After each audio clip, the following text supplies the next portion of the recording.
Welcome to the Business Blast Podcast. I'm your host, Tyler Wagner. This episode is brought to you by Authors Unite. Authors Unite provides you with the support you need to finish your book. Best part is, after you finish your book, they take care of the entire publishing and marketing process 100% for you. So, if you want to become a successful author, make sure to check out authorsunite.com. Now, let's jump into the episode.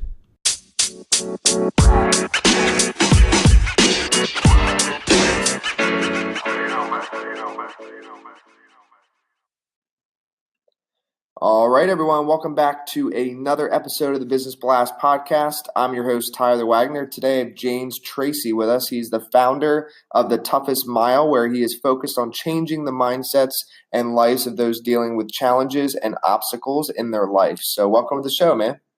Hey, man. Appreciate it. Thanks for having me on. Of course, man. Happy to have you here. Let's dive into the first one, James. The first one I got for you is, what is the best story from your life that has an underlying valuable message? Yeah, absolutely. So, all right. Well, I'm not gonna call it the best story, but it's definitely an interesting story to me. So just about a year ago, I had a crazy medical scare and ended up in the Mayo Clinic here in Jacksonville, surrounded by a bunch of neurologists and neurosurgeons, trying to figure out why an MRI had shown two lesions in my spine and what exactly they could be.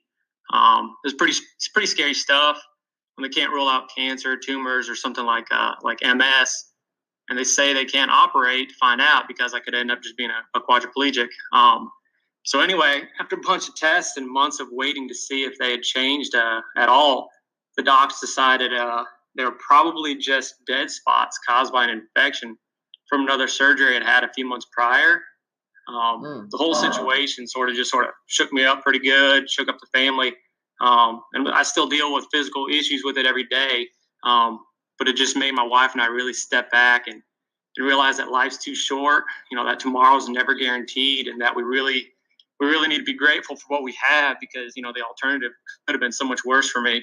And it was also a really big driver in my decision to start The Toughest Mile, because I know people are dealing with their own struggles, and having gone through what I've gone through, I just want to, it's sort of driven me to reach them and help motivate them to fight and overcome their own challenges, and just to really never give up, to realize that even if, today is tough, it's still another day. We're alive, and we need to make the most of it, and just sort of really just, fight and get through our own toughest mile. Absolutely, man. Thank you for sharing that. And well, I'm glad that it seems like it's not necessarily okay, but it's not as bad as it could have been. So yeah, I'm absolutely. glad to hear that. So the next one I have for you, man, is, what is the most valuable piece of information we should know that's within your expertise or industry? Okay, yeah, absolutely. So, well, sort of two parts. Within my 9 to 5, I like to say that, I'm an awesome procurement management professional with a ton of experience in military and government contracting and contracts management. And that's what I've been doing for years and years, and I enjoy it. But that's, again, that's my 9 to 5. My passion's more become the toughest mile. And so, when it comes to the toughest mile, I like to think that I'm highly motivated and driven to make an impact on people's lives and to help them overcome their challenges. And because I'm going through what I'm going through, like what I just talked about, I really relate well to the people I've already had the pleasure of talking to, and just sort of really reaching out and having a good connection with them. I'm really, I'm there running my own toughest mile every day, and I'm conquering my own challenges. So I think that helps, connect me with people.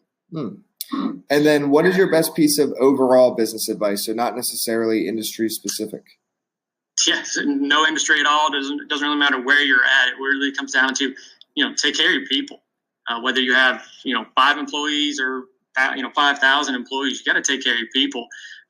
You treat them right and give them room to grow. Don't box them in or something. Let them, use their brains, use their minds, and utilize them, utilize their powers.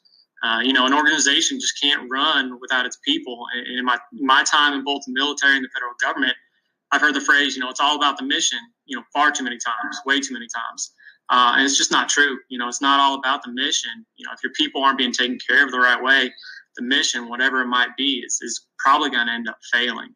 And then, if you could give your younger self one piece of advice, what would that be? Be focus, focus, man. Stop dreaming, stop procrastinating. Go out and find your purpose. sooner rather than later. Don't make me have to do all the work now. I got a wife and 3 kids at home. Don't make me have to figure that out now. Figure it out before all the, crazy life happens. But that's just part of growing up too. I wasted a ton of time. I was a young teenager, young 20s, wasted a bunch of time, and I'm trying to make that up now. I got too busy with other things that really didn't serve me as well. I did my military time. I did other things like that.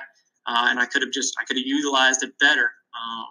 But that's such as life. You live and learn, right? And then kind of going a little bit down a different path. In your opinion, what is the key to happiness? Gratitude. I'd have to say gratitude. I see it mostly, unhappy world around me, all this drama and everything going on. And I think at some level it's because people are always wanting more. They're always a little bit greedy and everything, which, you should want more. It's awesome to want more. But you got to be grateful for what you have. Basically, struggles or not, I believe we're all blessed to be alive. And like I said earlier, tomorrow's never guaranteed. So it's just important to be happy and thankful for what you have.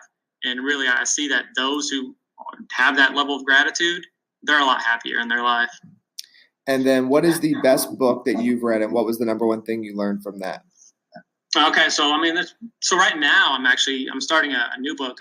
It's Goliath Must Fall by Louis Giglio. And without going too deep into it, it's really all about winning the battles against your giants, and the giants can be fear, comfort, addiction, and so on. And it really resonates with me because that's what to me that's what the toughest miles is about. And it's about finding your grit and overcoming your struggles and the obstacles in your life. So yeah, I'm just, like I said, I'm getting into it now, so I'm very excited to get through it and see how I can apply it to my life and to my brand. And what is your favorite quote and why?